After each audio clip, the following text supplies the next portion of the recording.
Good morning, I'm in the kitchen again, and today I'm making hummus, and I'm making Paul's recipe for hummus, which I hope you're going to enjoy.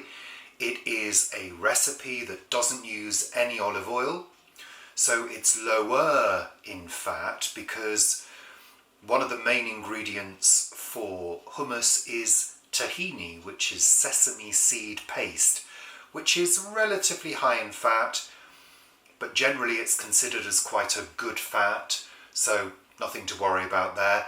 Plus, we're making enough for 8 portions, and the good thing about this recipe is it is freezable. It freezes really well. So you can always have a batch of hummus in the freezer, ready to take out and have for lunch that day. Great. So we need to get the Maggi mix out because we're blending today with the food processor. So let's do that and also have a look at the ingredients. So this is the Maggi mix. We've had this for quite some time. In fact, it's had to have a new mixing bowl. And of course, plastics do degrade over time through repeated use, and also of course by putting it in the dishwasher. Dishwashers can be quite harsh on plastics, but they do wear out over time. So yeah, this one's had a new bowl, and we use this for larger batches of things. It doesn't come out very often because mainly we cook just for the two of us, but when we're doing a larger batch of hummus, which is going to be ultimately put into the freezer, we'll bring this machine out, and it's quite a powerful machine. There you go, that's what we're going to be using today.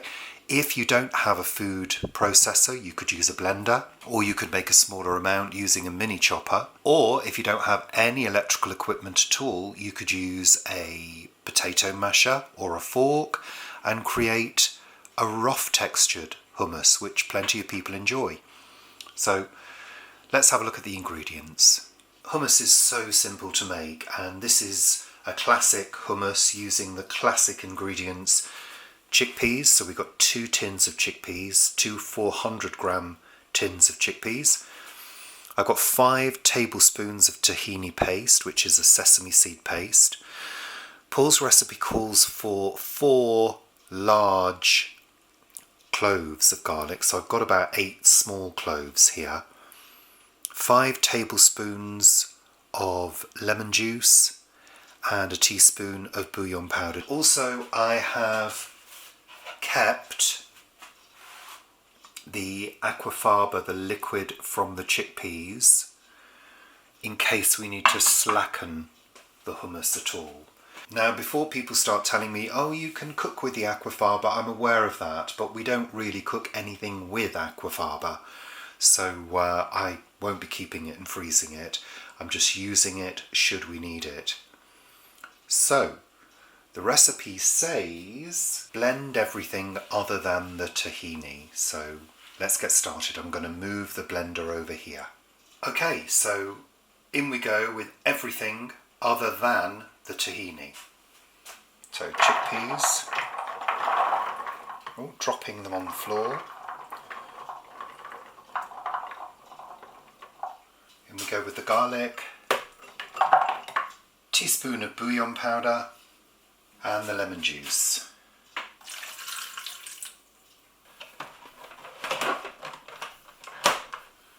So, Paul says to me that this needs to be blended and then pushed down a couple of times and blended again. Okay.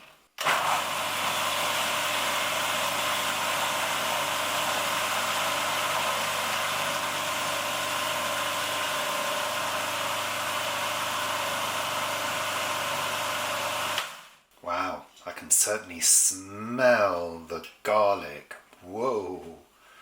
Okay, push down with a spatula.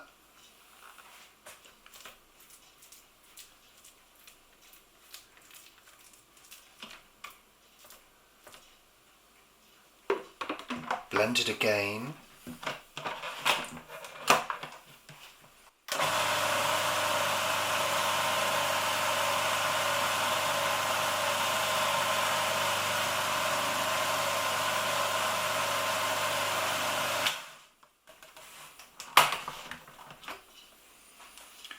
Push down again.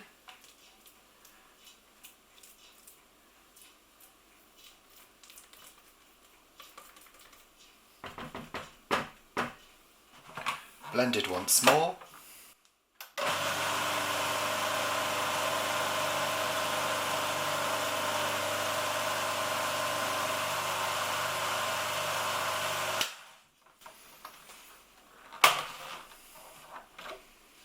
And then we're going to add the tahini.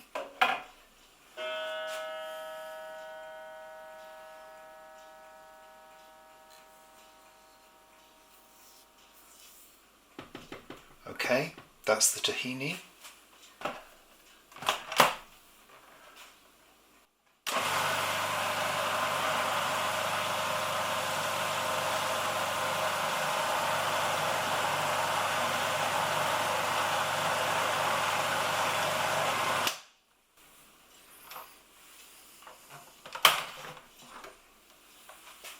Just push down the sides to make sure it's all properly blended.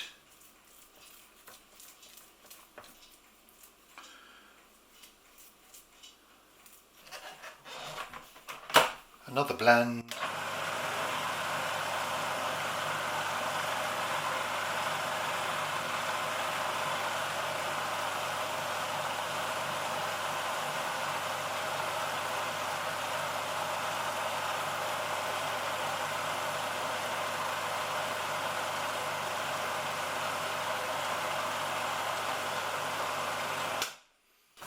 Okay, and I think we're done.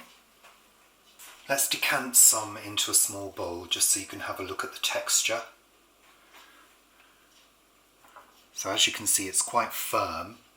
It's lovely and pale in colour. Let's get a little tortilla. So it's good enough for a dip consistency. You could slacken it a little bit. We kind of like it quite firm. I'm going to taste it.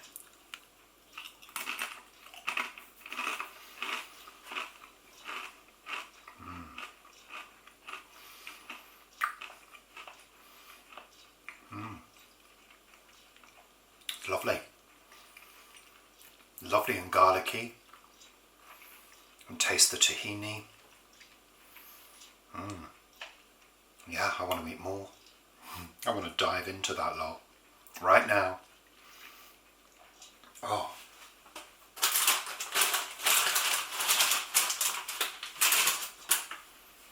Gotta have some more. That's the problem with hummus. Once you start, you can't stop.